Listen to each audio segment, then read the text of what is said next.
వరంగల్ నగరంలోని రంగంపేటలో దారుణ హత్య జరిగింది.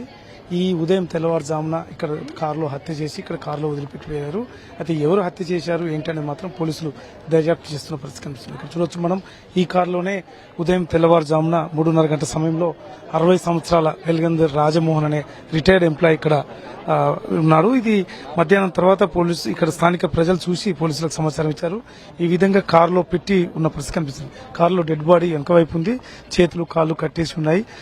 హత్య చేశారని తెలుస్తున్నది. మొత్తానికి ఇతను రిటైర్ ఎంప్లాయీ, ఇతనికి 3 పిల్లలు ఉన్నారు, భార్య కూడా ఇటీవలనే చనిపోయింది.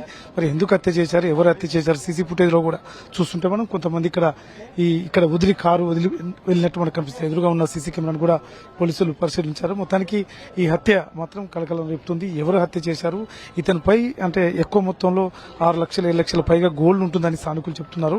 మరి ఈ గోల్డ్ ఉన్న నేపథ్యంలో గోల్డ్ కోసం హత్య చేశారా లేకపోతే ఏమైనా వ్యక్తిగత కారణాలు ఉన్నాయి అనే కోణంలో కూడా పోలీసులు దర్యాప్తు చేస్తున్నారు. కొద్దిసేపటి క్రితమే డాగ్ స్క్వాడ్ కూడా వచ్చింది. అదేవిధంగా వేలు ముద్ర కూడా తీసుకుంటున్న పరిస్థితి కనిపిస్తుంది. చూడొచ్చు డెడ్ బాడీ వెళ్లిలో తీస్తే ఇంకా మరికొన్ని విషయాలు వచ్చేది. కేవలం అతని దగ్గర ఉన్న ఐడి కార్డును బట్టి మాత్రమే అతను ఎక్కడికి సంబంధించిన శ్రీనగర్ హన్మకొండలోని శ్రీనగర్ కాలనీలో నివాసం ఉంటున్న రాజమోహన్ గా గుర్తించారు. అతన్ని రిటైర్డ్ ఎంప్లాయీ. అయితే ఎవరితోటన్నా పగ ఉందా లేకపోతే ఎందుకు తెల్లవారుజామున ఇటు తీసుకొచ్చారు. ఇప్పుడు మాత్రమైతే అతని శరీరంపై కూడా ఎటువంటి బంగారం లేకపోవడంతో కేవలం బంగారం కోసం హత్య జరిగిందా ఏంటనేది మనం తెలుసుకునే ప్రయత్నం. చెప్పండి సిఐ గారు, అసలు మీకు ప్రాథమిక విచారణ ఏం జరుగుతుంది? ఏదో గుర్తు తెలియని వ్యక్తి కారులో ఒక వ్యక్తిని, రాజమోహన్ రావు అనే వ్యక్తిని తీసుకొచ్చి ఇక్కడ పడేసిపోయాడు అనేది మాకు ప్రాథమికంగా తెలిసింది. దాని మీద దర్యాప్తు చేసి విచారణ చేయడం జరుగుతుంది. ఈ సంఘటనకు దీన్ని ప్రాథమికంగా తెలిసింది ఏమన్నా విషయాలు సీసీ కెమెరాలో ప్రాథమికంగా అంటే ఎవరో ఇక్కడ కారులో తీసుకొచ్చి ఎక్కడనో సంఘటన జరిగింది, కారులో తీసుకొని వచ్చి ఇక్కడ చంపి పడేసి వెళ్ళినట్టుగా కనబడుతుంది.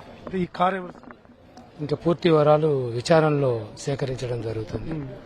సేకరించిన తర్వాత ఇప్పటి వరకైతే ఎటువంటి వివరాలు సేకరిస్తున్నాం. అన్ని క్లూస్ ఆధారంగా ఎవరి హంతకులు, ఎందుకు ఎలా చేశారు, బంగారం కోసం చేశారా లేకపోతే వ్యక్తిగత పగలు ఉన్నాయా, ఆస్తి తగాదాలు ఉన్నాయా, ఎటువంటి కోణమైనా కూడా మరికొద్ది సేపట్లో తెలిసే అవకాశం ఉందని పోలీసులు చెప్తున్నారు. ఏది ఏమైనప్పటికీ వరంగల్ నగరంలో ఈ దారుణ హత్య జరగడం మాత్రం కలకలం చెప్తుంది. అమర్తో శ్రీధర్ రెడ్డి, సాక్షి న్యూస్, వరంగల్.